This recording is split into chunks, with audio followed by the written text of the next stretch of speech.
We guard presents कौन जीत रहा है, को पावर्ड बाय सेंसोडाइन एंड विमल।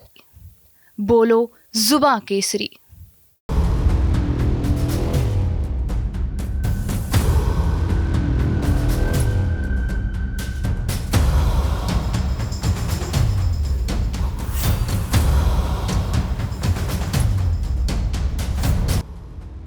साल 2008 के परिसीमन के दौरान धौरहरा लोकसभा सीट अस्तित्व में आई थी। इसका पहला चुनाव 2009 में हुआ था। इस साल कांग्रेस ने तो 2014 और 2019 में बीजेपी ने इस सीट पर कब्जा जमाया था। इस बार बीजेपी की रेखा वर्मा और सपा प्रत्याशी आनंद भदौरिया के बीच कड़ी टक्कर हुई। 4 जून को फाइनल नतीजे के बाद आनंद भदौरिया ने महज 4,449 वोटों से जीत हासिल की। यूपी के धौरहरा लोकसभा सीट पर चौथे चरण में 13 मई को वोटिंग हुई थी। इस सीट पर मुख्य मुकाबला बीजेपी के टिकट पर रेखा वर्मा और इंडिया गठबंधन की ओर से सपा प्रत्याशी आनंद भदौरिया के बीच था। 4 जून को मतगणना के दिन सपा के आनंद भदौरिया ने शुरू से ही बढ़त बनाए रखी थी, लेकिन उनकी मार्जिन बहुत ज्यादा नहीं थी। अंत में शाम तक आनंद भदौरिया ने रेखा वर्मा को महज 4,449 मतों से हरा दिया। सपा के आनंद भदौरिया को इस सीट पर कुल 4,43,743 वोट मिले। वहीं उनकी प्रतिद्वंदी बीजेपी की रेखा वर्मा ने भी 4,39,294 मत हासिल कर दूसरे नंबर पर रही।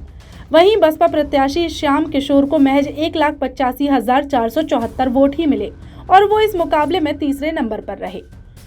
साल 2019 के चुनाव में यहां कुल 64.69% वोट पड़े थे।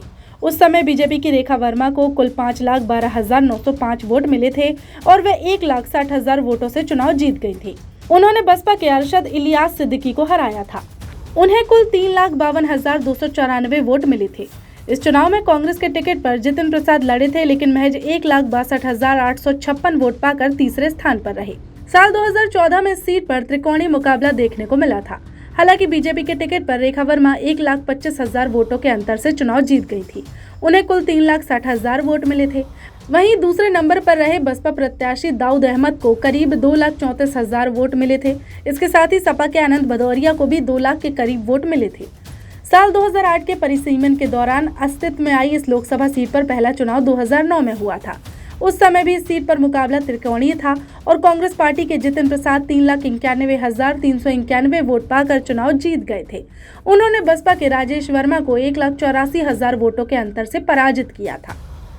राजेश वर्मा को इस चुनाव में कुल 2,06,000 वोट मिले थे।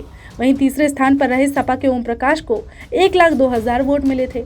लखीमपुर खीरी जिले में स्थित इस लोकसभा सीट के गठन के लिए सीतापुर जिले की 2 विधानसभा सीटों को लिया गया है। इस लोकसभा क्षेत्र में आने वाली सभी 5 विधानसभा सीटों पर साल 2022 के विधानसभा चुनावों में बीजेपी का कब्जा हुआ था। पिछले 2 लोकसभा चुनाव में करारी शिकस्त का सामना करने वाले जितिन प्रसाद अब बीजेपी में हैं और योगी आदित्यनाथ की सरकार में कैबिनेट मंत्री हैं। वी गार्ड प्रेजेंट्स कौन जीत रहा है, को पावर्ड बाय सेंसोडाइन एंड विमल। बोलो जुबां केसरी।